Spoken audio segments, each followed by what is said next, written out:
E más igual, enfoque de masculinidades más igualdad. Es una investigación ANID del programa Fondesit de Iniciación. En un contexto global de demandas feministas para erradicar las violencias y en un marco de institucionalización del enfoque de género en las organizaciones de educación superior chilenas, surge la pregunta por cómo están siendo considerados los hombres y las masculinidades en estos procesos de cambio social y normativo. Soy Pablo Cuevas Douglas, periodista, y en esta serie de podcast iremos conociendo los resultados de esta investigación. Bienvenidas a todas las personas que nos están escuchando en este nuevo episodio de podcast. Estamos con Karen Mardones Leiva, investigadora de este proyecto, y hoy vamos a hablar de los resultados del objetivo 4 del proyecto. ¿Cómo estás, Karen? Bien, muchas gracias, Pablo. Para empezar, Karen, te quería preguntar si nos puedes contar brevemente de qué trata el cuarto objetivo del estudio y por qué es importante investigarlo. Mira, el objetivo 4 dice relación con la comparación de los procesos de institucionalización de la igualdad de género en las organizaciones de educación superior en Chile.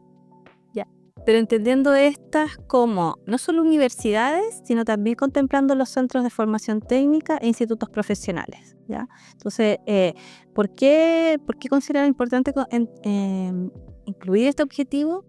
Por dos cosas. Primero, para mostrar justamente que la educación superior no está formada en nuestro país solo por universidades, ¿ya?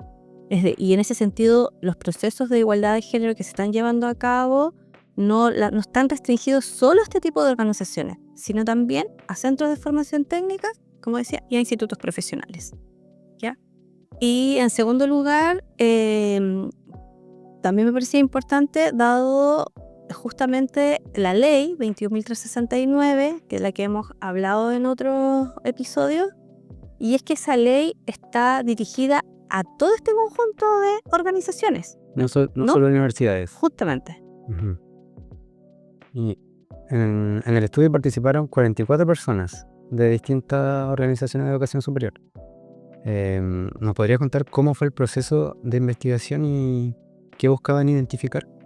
Sí, bueno, como en algunos otros objetivos que hemos comentado también, o ha comentado Sebastián Bravo, que es parte del equipo, con las entrevistas que hicimos, que fueron 44 en 4 regiones de Chile y en distintas también formatos de educación superior, estas entrevistas han dado lugar a responder a distintos objetivos de la investigación, o sea, a dos, particularmente a dos, al objetivo 3 y al objetivo 4, ¿ya? Entre quienes participaron, también lo he dicho, estudiantes, académicas, profesionales de género o de otras unidades, ¿ya? De estas 4 zonas que es norte, centro, sur y sur austral, ¿ya? Y de estas organizaciones de educación superior, ¿qué similitudes pudieron encontrar en cuanto a la forma en cómo abordan la igualdad de género? Sí, ahí nos proponíamos justamente dentro de este objetivo de la comparación es encontrar por una parte las similitudes y por otra las diferencias. Y respecto a las similitudes, lo primero que quisimos destacar es que hay un desconocimiento entre todas las personas que entrevistamos, que eran de distintos formatos, de qué es lo que hacen los otros formatos. Específicamente, de parte de quienes trabajan o estudian en universidades, desconocen qué es lo que están haciendo IPCFT, no se vinculan, no se relacionan, no mantienen un trabajo colaborativo, lo que sí ocurre entre universidades, por ejemplo, que conocemos muchas instancias de alianza de universidades, pero sí personas de los IP y CFT que trabajan, no entrevistamos a estudiantes, solo personas que trabajan en IP y CFT, sí conocen algo más de lo que pasa en las universidades. No tanto, porque no tienen una relación directa, un trabajo articulado, pero sí saben porque las universidades, sobre todo algunas, son grandes referentes en nuestro país para el trabajo en igualdad de género. Entonces, desde ese punto de vista, se informan, sean por redes sociales, por páginas web. Esa es una de las similitudes. ¿Ya? Sí, hay varias más en realidad. Bueno, lo que decía, todas tienen que responder a la ley 21.369, por lo tanto, estos 3 formatos están obligados para poder ser acreditado ya por la Comisión Nacional de Acreditación. En todas ellas también se señala que la perspectiva de género, la incorporación en sus organizaciones es incipiente. Ya estamos en un proceso de reciente incorporación. También la necesidad de formación en género, todas, sean universidades, centros de formación técnica, institutos profesionales, coinciden, es que como estamos recién empezando con este proceso, es importante formar a estudiantes, pero también capacitar a las personas que trabajan.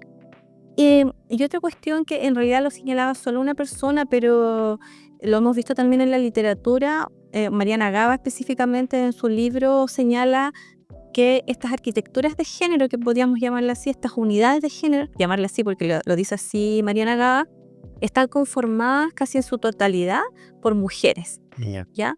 Y por mujeres cis heterosexuales, dice precisamente una de las personas entrevistadas. Hay muy pocos hombres participando como parte del equipo profesional de estas unidades de género. Y respecto, también tuvimos las similitudes sobre la posible incorporación del enfoque de masculinidades, es decir, el trabajo con hombres y también con las masculinidades. Y aparece como similitud que hay una invisibilización respecto al trabajo con hombres, ¿ya? Y también donde los hombres eventualmente que puedan vivir situaciones de acoso, violencia o discriminación, que son las que regula la ley 21.369, no se ve o no denuncia, ¿ya? Esas son similitudes, esas dos últimas respecto a este enfoque de masculinidades. Y en cuanto a las carreras de estas instituciones, ¿qué pasa con la segmentación de género en las instituciones? ¿Si hay carreras más masculinizadas que otras o más feminizadas? ¿Y por qué ocurre esto? Sí, efectivamente eso también es una similitud, es decir, las segmentaciones de género que le llamamos en la literatura horizontales, es decir, por áreas, masculinidades ya feminizadas. Acá en el estudio más bien lo abordamos como un tema de eventual similitud o no. Ya no ahondamos en los datos específicos sobre cómo están conformadas las matrículas de las distintas carreras. Pero sí, en el relato respecto a la existencia de segmentaciones, sí. En las universidades ya está ampliamente estudiado con los diagnósticos que han levantado estas organizaciones, pero en los IPCFT también es algo que aparece en las entrevistas. Ya la formación técnica profesional, por ejemplo, en el área de las maquinarias pesadas, ya metalúrgica, está principalmente conformada por matrícula de hombres, a diferencia de lo que ocurre en carreras también técnico-profesionales como técnicos de enfermería, o llamadas TENS, o técnicos de educación de párvulos, de educación parvularia. Son matrículas conformadas, si no es por su totalidad, en un alto porcentaje por mujeres, ¿ya? Esto, si a uno ya le interesa entrar en este tema con datos más concisos, hay también investigadores e investigadores que se han dedicado a documentar esas cifras, ya que uno lo puede tener como referencia para ver que efectivamente existe eso, ya más allá de los relatos que nos comentaban en las entrevistas. En cuanto a las políticas de igualdad de género en estas instituciones, ¿por qué crees tú que cuesta tanto incluir a los hombres y trabajar con masculinidades en estas políticas? Bueno, quizás respondiendo usando las palabras, digamos, de las mismas personas que participaron de la investigación, es que el enfoque de género en la educación superior en Chile es una perspectiva incipiente, ¿ya? Gatillada o más que gatillada, a lo mejor fortalecida con las movilizaciones feministas del 2018 y especialmente con la promulgación de la ley que ya hemos hablado, 21.369, que vino a fortalecer esos procesos, ¿ya? Y nos dejó la voluntad de una universidad, de un CFT, de un IP, de hacerlo o no, ¿ya? Entonces es incipiente. Y en esa incipiencia, no sé si existe la palabra, el trabajo con hombres y con analizar las masculinidades es aún más ese, o podríamos decir que todavía está en una entrevistada dice, es un paso más allá. Claro. Es un paso más allá.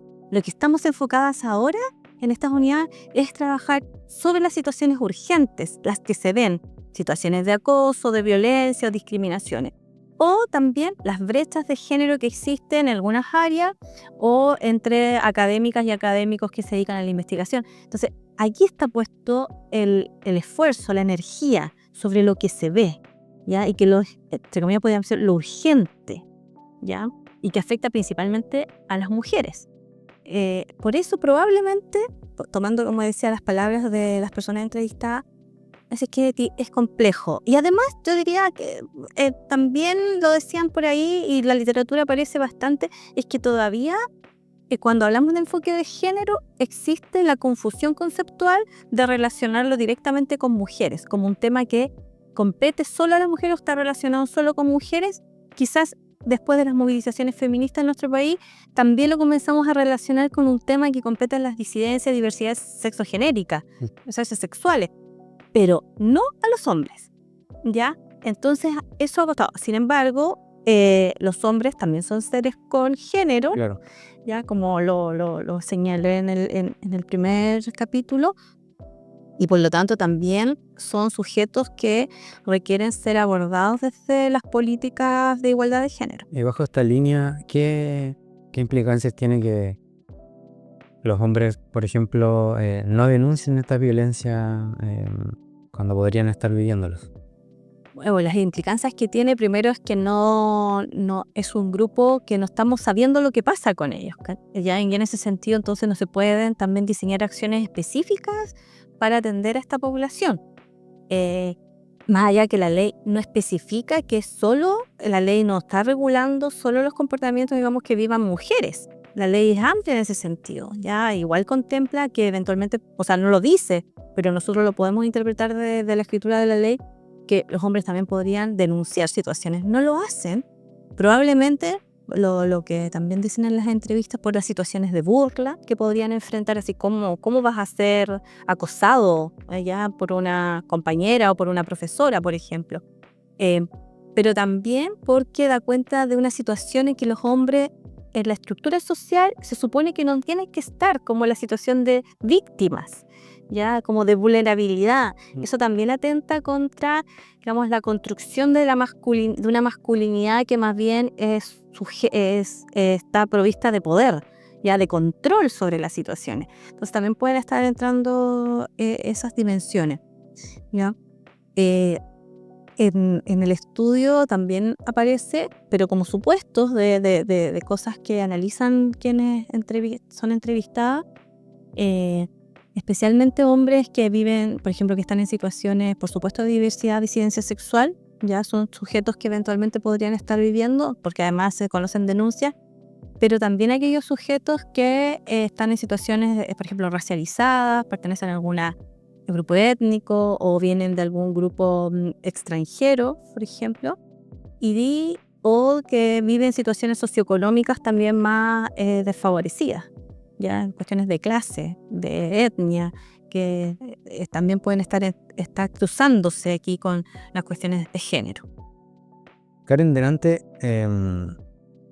hablamos de las similitudes entre estas instituciones. Uh-huh. Ahora, si me puedes mencionar algunas diferencias que hayan encontrado entre estas instituciones. Sí, mira, encontramos básicamente tres diferencias. Lo voy a nombrar y después les voy a explicar. El timing formativo, ¿ya? El tiempo que se forma a los y las estudiantes. La etapa del desarrollo organizacional, lo llamamos así, y el tamaño y la complejidad que también de los procesos de acuerdo a la organización, que están bastante relacionados con lo anterior también. Bueno, el timing informativo es una cuestión que destacaban quienes fueron entrevistados, especialmente de quienes eran de CFTIP, porque señalan que instalar el enfoque de género en la formación específicamente se hace muy complejo, dado que allí los procesos de formación muchas veces son de 4 semestres, 2 años, y donde está priorizada la formación técnica, profesional e incluso práctica. Van a los espacios de práctica. A diferencia de lo que ocurre en las universidades, que pueden ser 5 años o incluso 7 años de formación universitaria, y en donde hay más tiempo, ¿ya?, para incluir temas transversales que tienen que ver con las discusiones actuales. Incluso en la universidad en muchas carreras se hace tesis, ¿ya? Y eso también implica un trabajo de búsqueda teórica, de reflexión, de discusión de los resultados que se van encontrando, cuestión que no ocurre en la formación técnica profesional. Ya entonces los tiempos hacen que los procesos sean diferentes ahí. Respecto a la etapa del desarrollo organizacional, le llamamos así a eso, es que los CFT, los IP, son instituciones relativamente nuevas en nuestro país. Hubo un impulso a partir de 2014 de la formación de CFTs en todas las regiones de Chile. Estamos hablando hace 10 años, un poquito más solamente. Y ahí hay CFTs que participaron en la investigación que llevan 5, 4 años. O sea, son súper jóvenes, ¿ya? Y eso imprime una cuestión distinta respecto a universidades que llevan pero muchos años, ¿ya? Donde la dificultad en esos lugares, donde llevan muchos años, es que ya se han instalado ciertas prácticas de cómo se hacen las cosas y que son súper difíciles de cambiar, de transformar. A diferencia de estas nuevas organizaciones de educación superior, que al ser nuevitas, están recién armándose cuando estamos discutiendo estos temas. Cuando se están hablando cuestiones como el enfoque de género, la inclusión, la diversidad, entonces quienes llegan a trabajar allí llegan en un clima donde esto está siendo discutido. Y además son personas que en general son jóvenes o más jóvenes. En las universidades tenemos personas de más edad, de harta edad incluso, ya sobre la edad de jubilación en nuestro país. Y eso parece que también ha dado ciertas dificultades en algunos casos para cambios. Entonces, podríamos decir que en ese sentido tienen más posibilidades de crearse estos IPCFT con estos nuevos aires, ¿ya? Y por último, la tercera diferencia es el tamaño y la complejidad que decía de los procesos. Las universidades, en su mayoría, son grandes y en ese sentido son súper complejas, ¿ya? Y eso les da una dificultad para poder actuar sobre ciertos procesos, ya que hay que atender bajo este nuevo marco normativo y social. Por ejemplo, el accionar frente a protocolos. ¿Cómo actúan cuando hay una denuncia? En una universidad, a pesar de que a lo mejor los recursos son mayores, hay un equipo de profesionales en la unidad de género más grande en términos de número, es más difícil poder responder de manera rápida porque es muy grande la comunidad, no solo estudiantil, sino también de profe, de funcionario y funcionaria. A diferencia de lo que ocurre en un CFT o IP, que en general son organizaciones más pequeñas en términos de número, ¿ya? Donde la comunidad educativa generalmente se conoce todos los profes se conocen, incluso se conoce a todos y todas las estudiantes de esa organización. Entonces, cuando ocurre una situación de acoso, violencia, discriminación, se atiende rápidamente, ¿ya?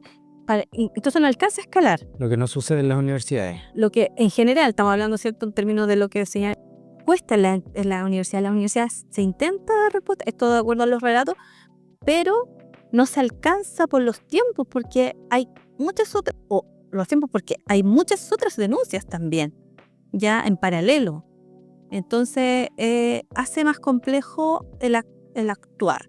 Sin embargo, también como relacionado a esto, las universidades cuentan con más recursos, incluso recursos del Estado que se están entregando para poder avanzar en estos temas. Por ejemplo, los proyectos INE Género, de Innovación en Educación Superior en Género, son destinados solo a universidades, ¿ya?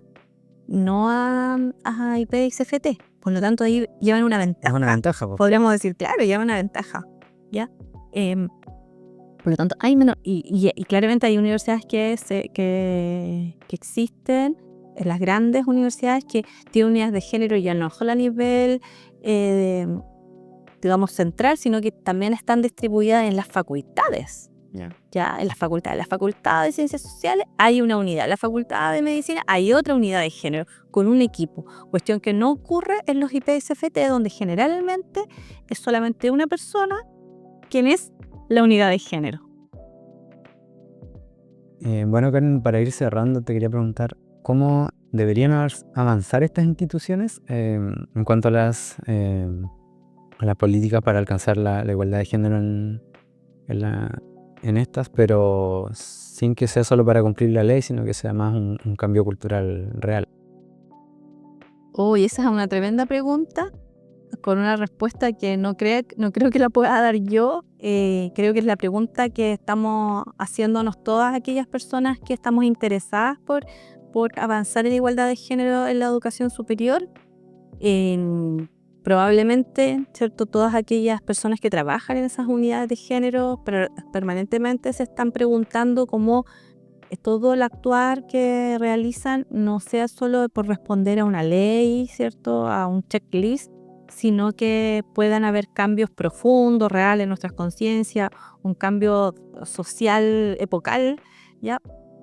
Pero no podría darte una respuesta frente a eso, cómo hacerlo.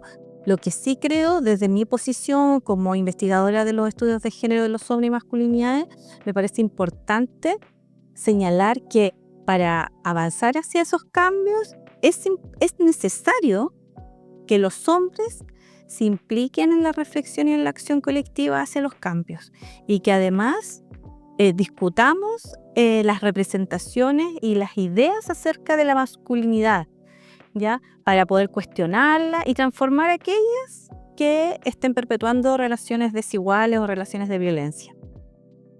Bueno, Karen, estamos llegando al final de este episodio. Te agradezco por haber venido, por haber compartido estos resultados de este importante estudio.